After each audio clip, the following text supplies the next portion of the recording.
Éxodo 12, versículos 1 al 13, 23 y 46. En los versículos versículos 23 y 46 les voy a pedir que me ayuden. Mientras tanto, sigan su lectura allí en Éxodo capítulo 12. Habló Jehová a Moisés y a Aarón en la tierra de Egipto, diciendo: este mes os será principio de los meses. Para vosotros será este el primero en los meses del año. Hablad a toda la congregación de Israel, diciendo: en el 10 de este mes, tómese cada uno un cordero según las familias de los padres, un cordero por familia. Mas si la familia fuere tan pequeña que no baste para comer el cordero, entonces él y su vecino inmediato a su casa tomarán uno según el número de las personas, conforme al comer de cada hombre haréis la cuenta sobre el cordero. El animal será sin defecto, macho de 1 año, lo tomaréis de las ovejas o de las cabras, y lo guardaréis hasta el día 14 de este mes, y lo inmolará toda la congregación del pueblo de Israel entre las 2 tardes. Y tomarán de la sangre y la pondrán en los 2 postes y en el dintel de las casas en que lo han de comer. Y aquella noche comerán la carne asada al fuego y panes sin levadura, con hierbas amargas lo comerán. Ninguna cosa comeréis de él cruda, ni cocida en agua, sino asada al fuego, su cabeza con sus pies y sus entrañas. Ninguna cosa dejaréis de él hasta la mañana, y lo que quedare hasta la mañana lo quemaréis en el fuego, y lo comeréis así, ceñidos vuestros lomos, vuestro calzado en vuestros pies, y vuestro bordón en vuestra mano, y lo comeréis apresuradamente. Es la Pascua de Jehová. Pues yo pasaré aquella noche por la tierra de Egipto, y heriré a todo primogénito en la tierra de Egipto, así de los hombres como de las bestias, y ejecutaré mis juicios en todos los dioses de Egipto, yo Jehová. Y la sangre os será por señal en las casas donde vosotros estéis, y veré la sangre y pasaré de vosotros, y no habrá en vosotros la plaga de mortandad cuando hiriere la tierra de Egipto. Todos leamos el versículo 23, que está allí en su palabra. 23. Porque Jehová pasará hiriendo a los egipcios, y cuando vea la sangre en el dintel y en los 2 postes, pasará Jehová aquella puerta, y no dejará entrar al heridor en vuestras casas para herir. Ahora el versículo 46 del mismo pasaje dice: se comerá en una casa, y no llevarás de aquella carne fuera de ella, ni quebraréis hueso suyo. Oremos. Padre, esta es una palabra que nos inspira, nos anima, nos reta a considerar la importancia que tiene para nosotros cuando vamos a tocar este tema de tanta relevancia para la vida de la iglesia, para la vida del creyente, para nuestra salvación. Pedimos, Señor, que en esta hora tú nos hables. Tenemos un corazón ávido de escuchar palabra tuya. Que en este momento nada, absolutamente nada, interrumpa la voz del Espíritu Santo ministrando nuestras vidas, de tal manera que en esta hora preciosa de la tarde podamos, Señor, ser ministrados por esa palabra. Si nuestros corazones han de quebrantarse esta tarde, pues bienvenido sea tu quebrantamiento en nuestros corazones, porque será tu palabra la que va a hablar a nuestras vidas. Gracias pues por este momento glorioso, el anticipo que hemos tenido de estas alabanzas preciosas, esta preparación para que escuchemos la voz tuya en este momento. En el nombre de Jesús oramos. Amén. Amén. Pueden sentarse. El título de mi mensaje hoy es La sangre en el dintel. Ahora, si usted no sabe lo que es dintel, estamos hablando de la parte alta de aquellas casas, de la parte de arriba de las casas donde obviamente se ponían los avisos y las señales. Estamos hablando de algo donde era necesario que se viera la parte de arriba posterior de las casas y los postes también. ¿Por qué este título? Porque este pasaje nos va a hablar acerca de la Pascua. ¿Por qué la Pascua? ¿Qué relación tiene la Pascua con nosotros, hermano? Muchísimo. Sin la Pascua judía no entendiéramos lo que es la salvación. Por lo tanto, es necesario que nosotros hablemos de ese tipo que es la Pascua y cómo se cumple en Jesucristo de una manera preciosa, de una manera completa, de una manera que nos asombra de una forma especial. El versículo 23, si quiere escuchar mejor a aquellos hermanos que algunas palabras no las entienden bien en la versión de donde Dios habla hoy, dice: cuando el Señor pase matando a los egipcios, verá la sangre en todo el marco de la puerta y pasará de largo por esa casa. Así el Señor no dejará que el destructor entre en sus casas a matar. Entonces estamos tocando esta parte de lo que será nuestro mensaje hoy. ¿Sabía usted que hay ángeles para toda ocasión? ¿Sabía usted que Dios tiene ángeles para cada misión? Pero Dios tiene ángeles como el que vamos a hablar hoy, que se conoce como el ángel destructor, como el ángel que hirió a los egipcios. Y uno se sorprende de que en la Biblia haya ángeles para todos los oficios y que aparezca entonces nos habla de que Dios tiene ángeles reservados para cada ocasión. Aún se habla de que para la venida de Cristo hay un ángel preparado. Se habla de un arcángel que vendrá, tocará la trompeta y la escucharemos, y los muertos en Cristo resucitarán primero y los que estemos vivos seremos transformados. El asunto es que hay un ángel para cada ocasión y aquí tenemos uno de ellos. Y ese ángel tenía que ver con lo que iba a ser la matanza que hubo en Egipto, aquella última plaga del cual la palabra nos habla. Pero antes de eso, la Biblia nos habla de que Dios instruyó al pueblo. Antes que llegara esa plaga, esa última plaga, se conoce como la 10ª plaga, instruyó a su pueblo, a sus hijos, al pueblo de Israel, que se prepararan para lo que iba a ser precisamente ese acontecimiento. ¿Qué tenían que hacer aquella noche? Bueno, tenían que coger un animal, un cordero o un cabrito, ¿verdad? Y cada casa judía, cada casa hebrea allí tenía que comérselo. Incluso había las instrucciones acerca de si la familia era muy pequeña, entonces que se buscaran otras y así todos participaran de lo que iba a ser aquel acto especial. ¿Cómo tenía que ser el animal? Bueno, sin defecto. Ningún hueso debiera ser quebrado. Ahora aquí comienza a encontrar lo que vamos a ver después con Jesucristo. Ningún hueso tenía que ser quebrado. Eso lo dice el versículo por allá 46. Cuando Cristo muere en la cruz y los soldados, la costumbre que tenían de quebrarle las piernas a los que estaban allí siendo crucificados, para aligerar la muerte, cuando van a quebrarle las piernas de Jesús, ya estaba muerto.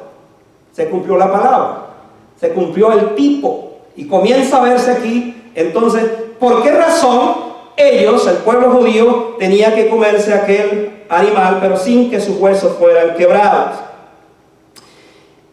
Mis amados hermanos, cuando pensamos en la palabra cordero en la Biblia, es la mejor tipología que encontramos para hablar de lo que posteriormente va a ser Jesucristo.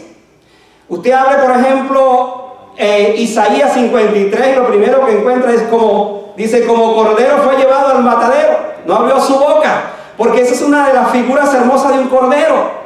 Un cordero va a la muerte y hasta va alegre, es inocente. Ahora, trate de matar a un o a otro animal que va a haber la reacción. ¿Por qué entonces esa figura? Porque nos ilustra la importancia que tiene la Biblia en hablar de él. Cuando Juan el Bautista comenzó a predicar, lo primero que dijo al ver a Jesús fue esto: he aquí el Cordero de Dios que quita el pecado del mundo. Y uno sigue entonces leyendo en la Biblia cómo hay una relación entre Cristo y el Cordero. Cristo y el Cordero. Y uno de los discípulos, como fue el caso de Pedro, dice que el Cordero de Dios inmolado antes que el mundo fuese. Mis amados hermanos, estamos pues en presencia de un pasaje precioso de la Biblia. Queremos extraer de este pasaje las mejores enseñanzas. Queremos sacar de este pasaje la mejor de las doctrinas. Queremos sacar de este pasaje las más grandes verdades que se aplican a la vida de un creyente, a la vida de un hijo de Dios. Porque solo de Jesús la sangre, porque solo la sangre de Cristo nos perdona todos nuestros pecados, porque solo la sangre de Cristo nos limpia de todo pecado, va a decir posteriormente la palabra del Señor.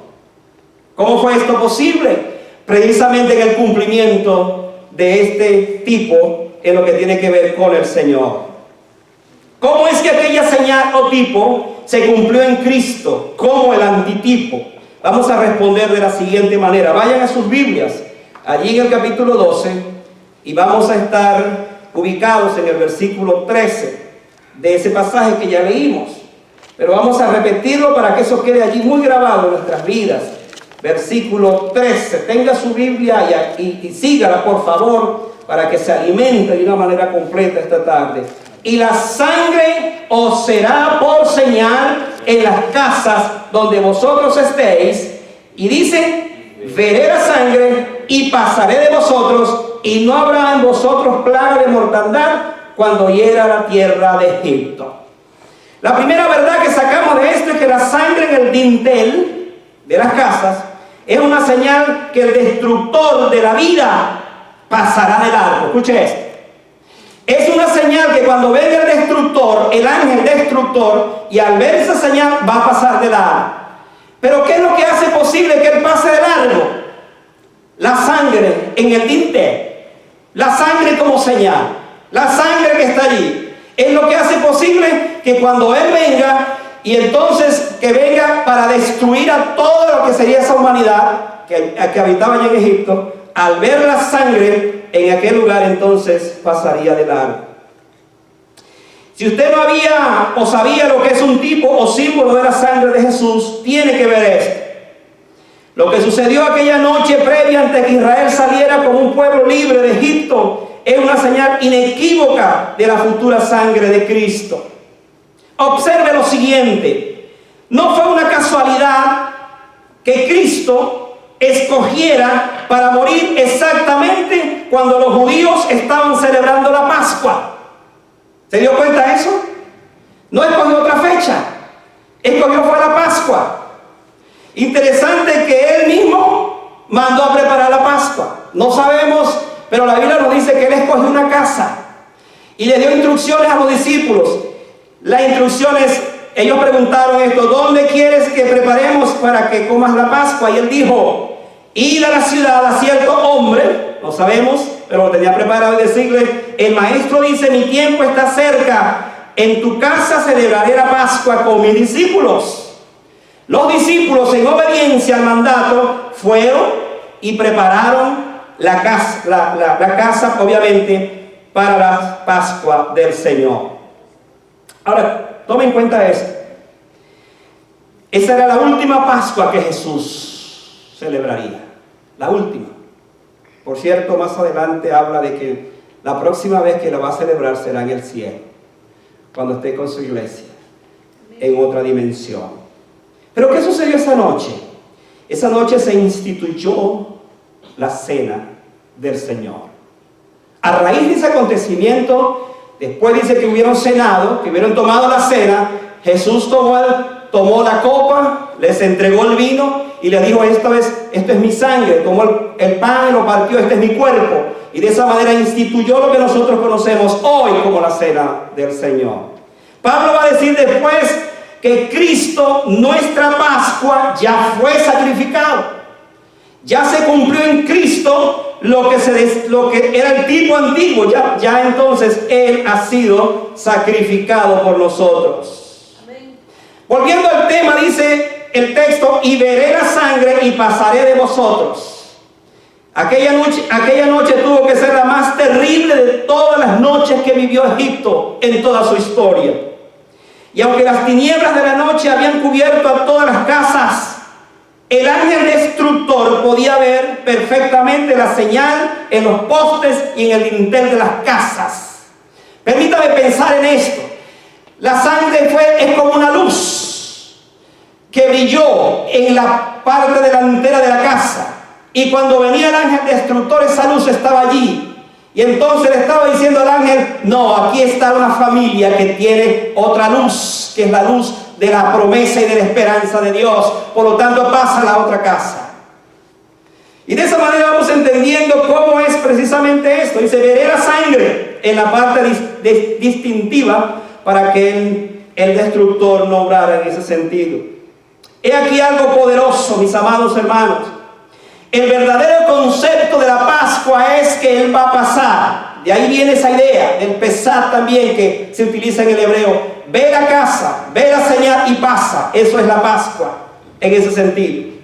Jesucristo, mis amados hermanos, derramó su sangre para que todo aquel que en Él crea no se pierda, mas tenga vida eterna. Bien puede decirse que un día el destructor vendrá también, pero al ver la sangre en el corazón de cada creyente, pasará de largo. Al ver que la sangre de Cristo está en nuestras vidas, entonces dice: este le pertenece a Jesucristo. Y hermanos, de esa manera podemos ver entonces cómo la Pascua como tipo se cumple en Jesucristo. Cuando el ángel destructor vendrá y pasará entonces y verá obviamente la sangre de Cristo en su vida y en mi vida. Hermano, ninguna otra cosa es más importante en su vida y en la mía que saber que la sangre de Cristo me ha limpiado de todo pecado. Porque si eso no es cierto, si eso no es una realidad, entonces tenemos que prepararnos, porque el ángel destructor que al final de los tiempos vendrá, entonces tendrá que destruir la vida, en el sentido de que descubrió que allí no estaba la sangre preciosa de Cristo que nos limpia de todo pecado. Por otro lado, la sangre en el dintel es una señal del más grande amor de Dios para sus hijos. A mí me encanta esto. Es la más grande demostración del amor que Dios tiene para con sus hijos, esa sangre en el dintel. Retrocedan un poquito a Éxodo capítulo 11 para que vean esta verdad. Del versículo 7. Mira lo que dice ese versículo. Pero contra todos los hijos de Israel, escuche, desde el hombre hasta la bestia, ni un perro moverá su lengua, para que sepáis que Jehová hace diferencia entre los egipcios y los israelitas. ¿No es eso amor, hermanos? Amor increíble, amor inmerecido, que es el amor que Dios tiene para con nosotros también en el día de hoy. La sangre como señal dejó en el corazón de cada israelita la magnitud del amor de Dios por cada uno de ellos. No merecían, como nosotros tampoco merecemos tal cosa. Fue un pueblo rebelde por tanto tiempo. Sin embargo, el amor de Dios, hermanos, va más allá de lo que nosotros pensamos. El amor de Dios es de tal manera, no tiene límites. Y aquí lo vemos en este aspecto.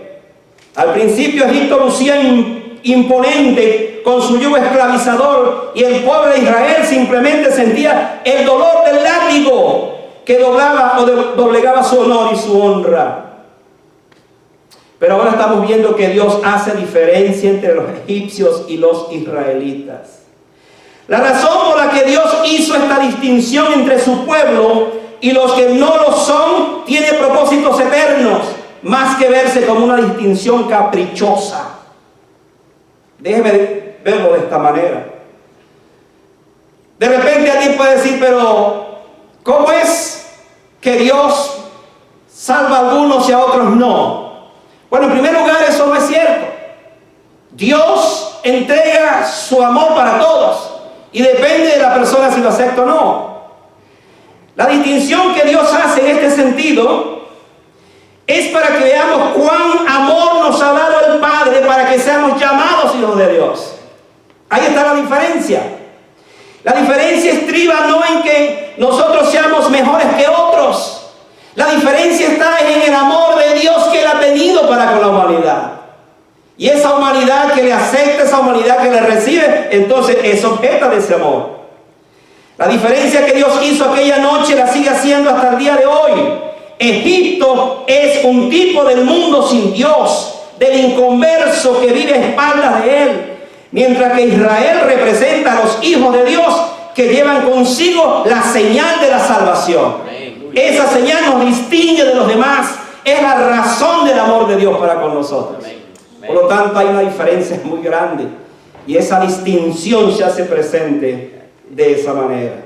También Deuteronomio capítulo 4:37 nos va a decir allá ese pasaje: y por cuanto Él amó a sus padres, escogió a su descendencia después de ellos y te sacó de Egipto con su presencia y con su gran poder. ¿Por qué lo hizo? Por amor.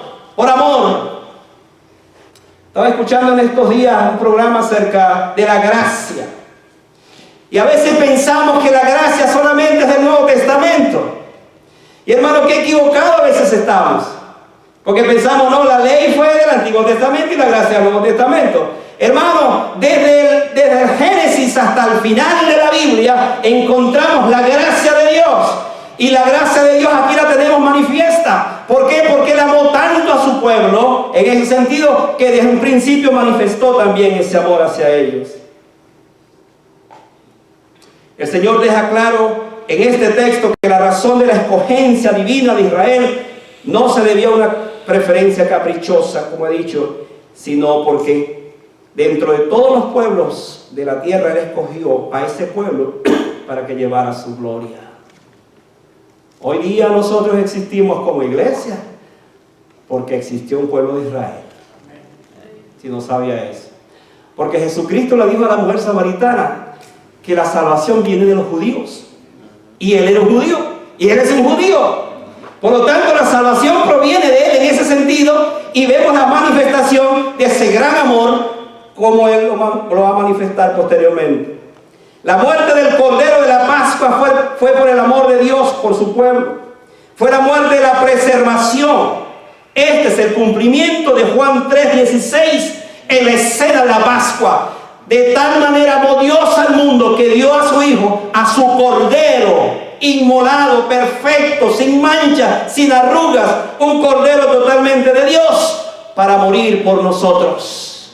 En ese contexto de tal manera nos amó el Señor. Hermanos, si Cristo no hubiera muerto, todos estuviéramos condenados. Pero por cuanto Él murió y su sangre fue puesta como señal, no en el dintel de las casas, sino en el dintel de la cruz del Calvario, ahora nosotros hemos sido liberados de la ira de Dios. Por lo tanto, al pensar en esto, traemos a nuestro pobre corazón la verdad más sublime. Y es que tú y yo hemos sido salvos solamente por el amor de Dios a través de Jesucristo, ese Cordero Pascual. Hermano que me escucha, vale la pena que sigas a Cristo. La sangre de Cristo vertida por tus pecados y por mis pecados hace posible que tú te levantes como un hijo de Dios,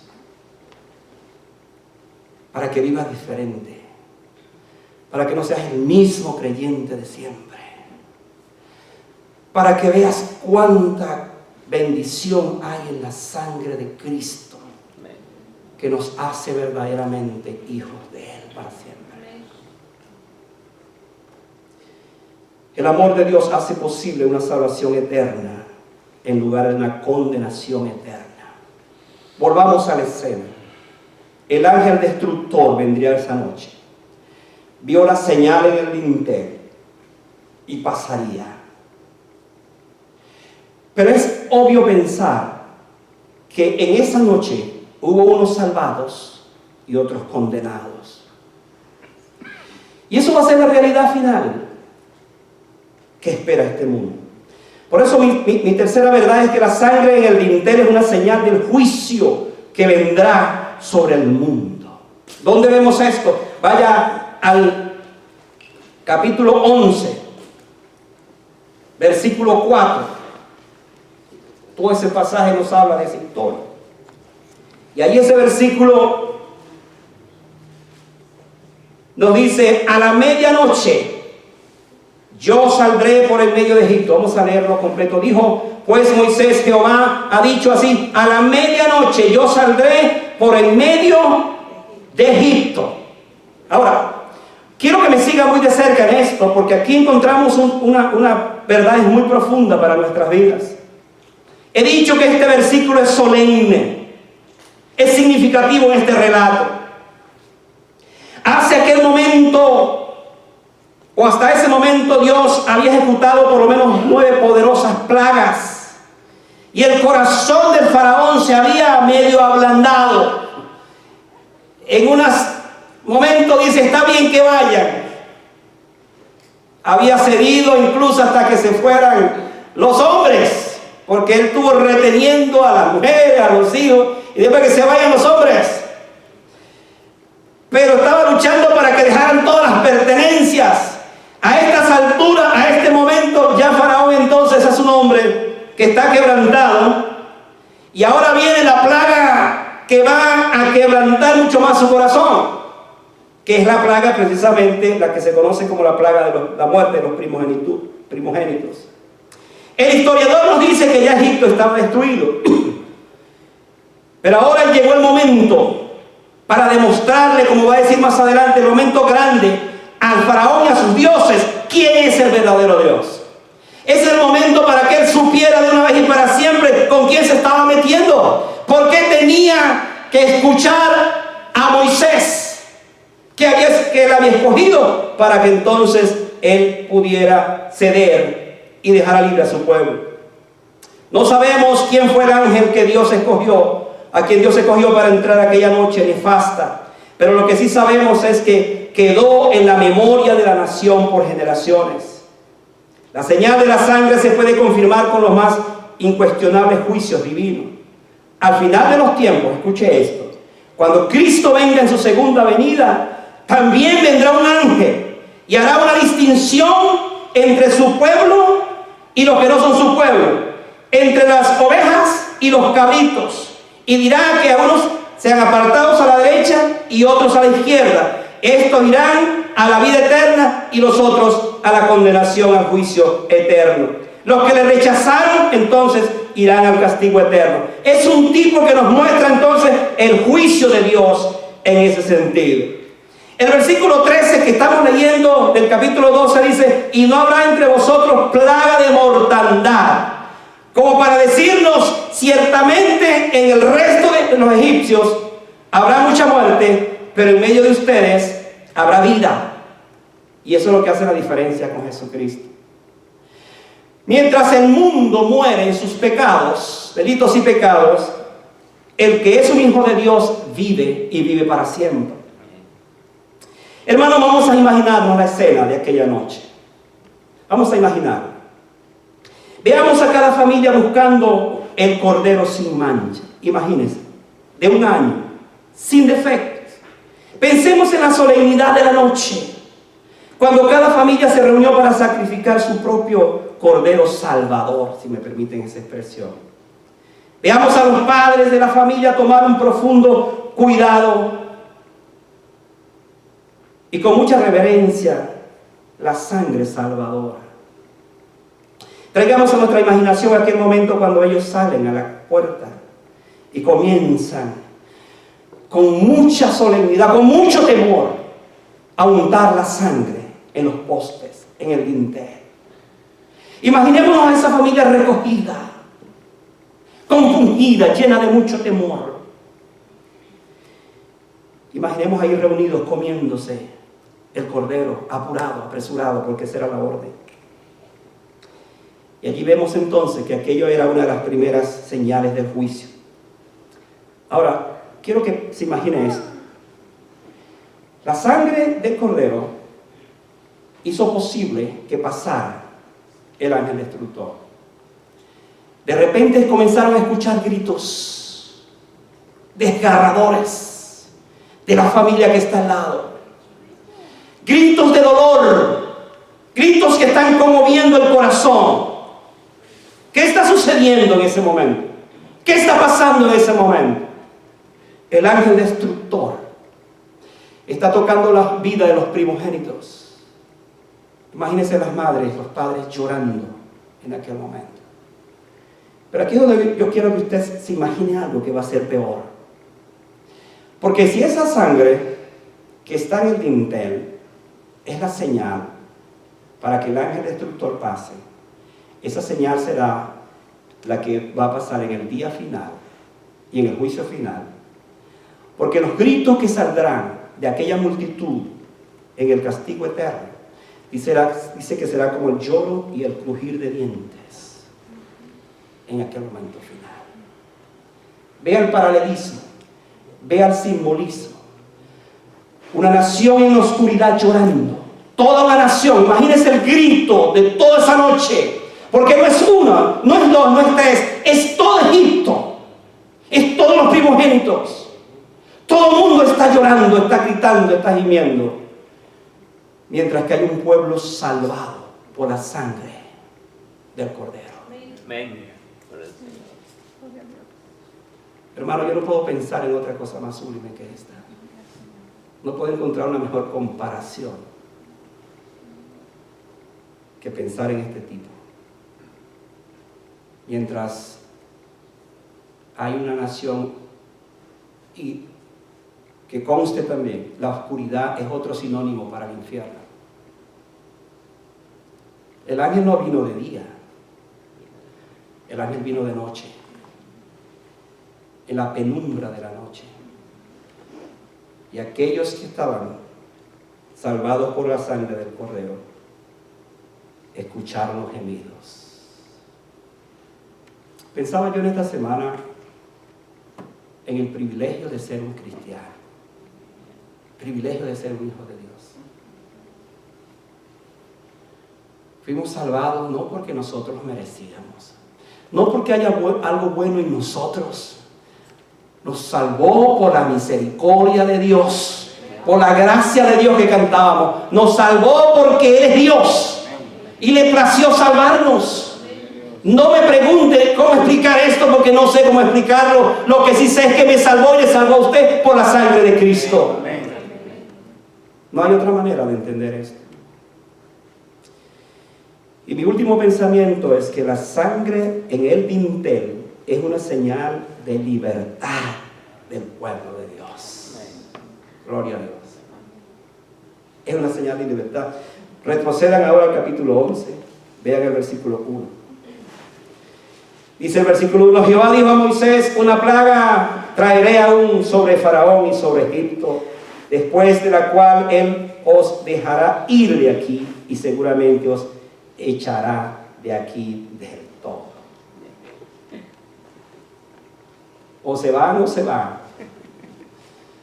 Ya no había otra manera, pero aquí estamos en presencia de la obra libertadora.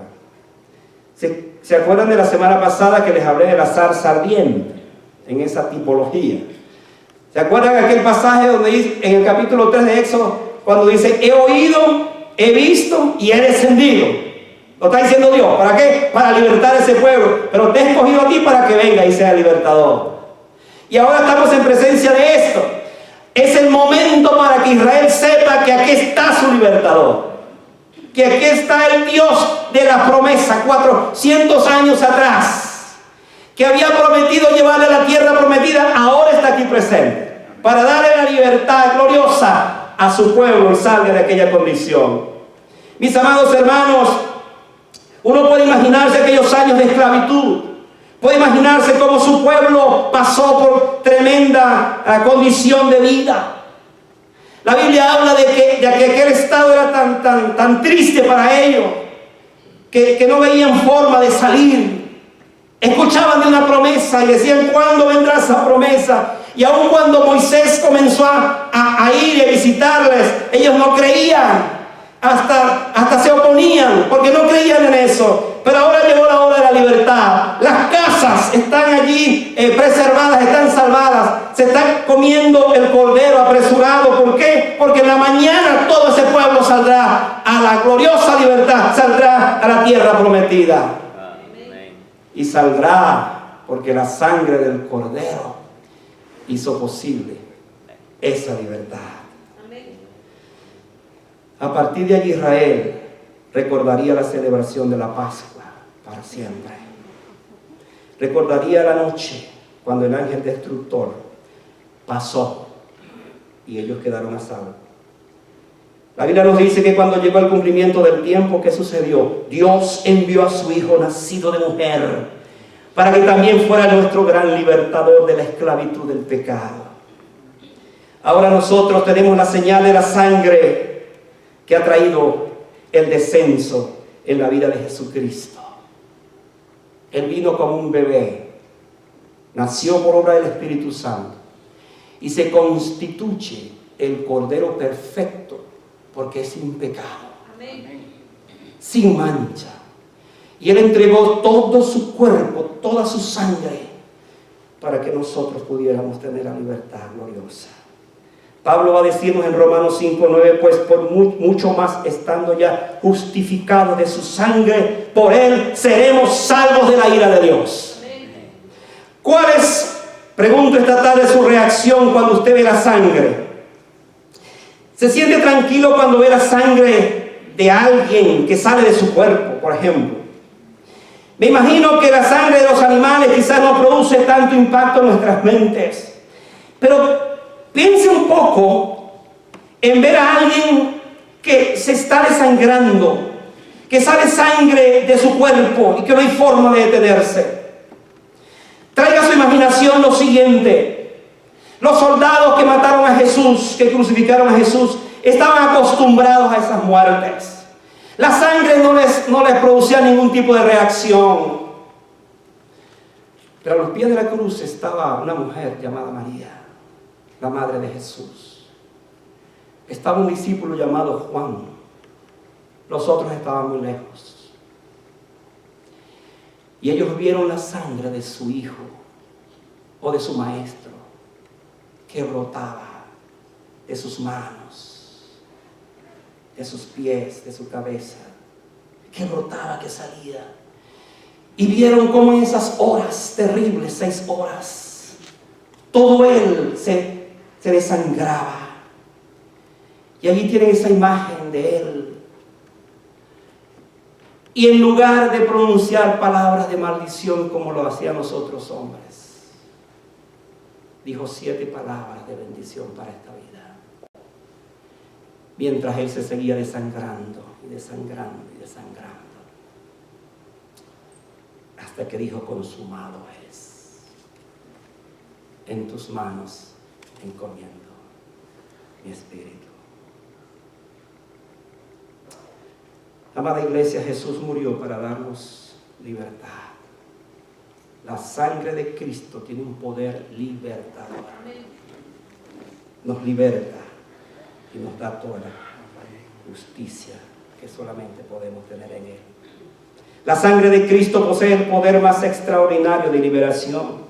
El pecador queda libre cuando la aplica a su corazón, como lo hizo Israel con la sangre en el dintel.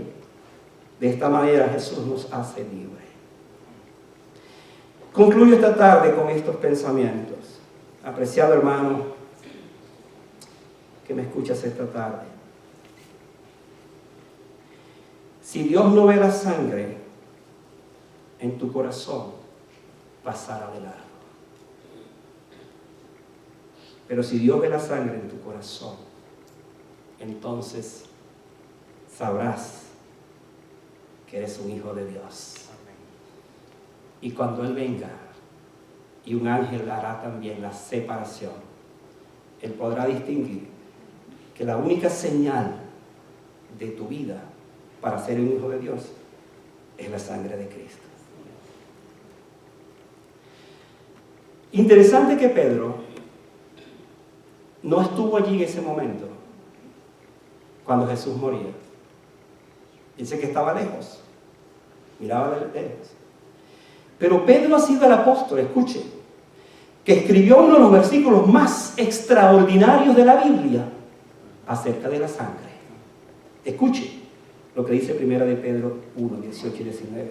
Sabiendo que fuisteis rescatados de vuestra vana manera de vivir, la cual recibisteis de vuestros padres, no con cosas corruptibles como oro o plata, sino con la sangre preciosa de Cristo, como de un cordero sin mancha y sin contaminación, ya destinado desde antes de la fundación del mundo, pero manifestado en los postreros tiempos por amor de vosotros. Gloria a Dios. Mis amados hermanos, es la sangre de Cristo.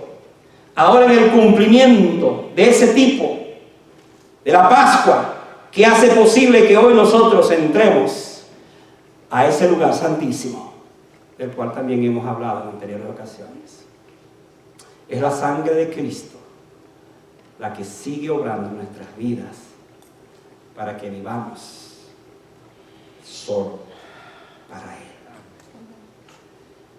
El escritor de los Hebreos decía o preguntaba, ¿cómo podemos pisotear la sangre de Cristo?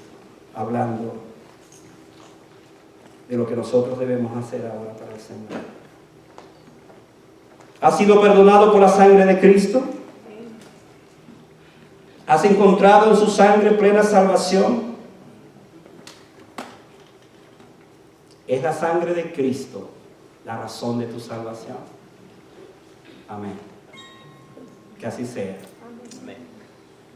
Y que una vez más, cuando Cristo venga, vea la señal. No en el dintel de tu casa, pero en el dintel de tu corazón. Y Él pasará. Porque ese hijo y esa familia le pertenece al Salvador. Amén. Amén. Y amén. Vamos a orar al Señor.